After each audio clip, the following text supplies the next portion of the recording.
ସାଙ୍ଗମାନେ ଗୋଟେ କଥା କହିଲେ, ରାସ୍ତା ଯେତେ ବି ଖାଲ ଢିପ ହେଇଥାଉ,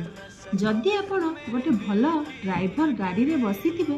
ତାହେଲେ ଆପଣ ସେ ରାସ୍ତାକୁ ବହୁତ ସୁରକ୍ଷିତ ଭାବରେ ଆଉ ସୁରୁଖୁରୁରେ ପାର ହେଇଯିବେ। କିନ୍ତୁ ରାସ୍ତା ଯେତେ ଚିକଣ ଆଉ ଯେତେ ଭଲ ହେଇଥାଉ ମଧ୍ୟ ଯଦି ଆପଣ ଗୋଟେ ଭଲ ଡ୍ରାଇଭର ଗାଡ଼ିରେ ନ ବସିଥିବେ ତାହେଲେ ସେଇଟା ଆପଣଙ୍କ ଜୀବନ ପ୍ରତି ବିପଦ ହୋଇଥିବ ଆଉ ସୁରୁଖୁରୁରେ ପାର ହେବାର ଚାନ୍ସ ହିଁ ନଥିବ।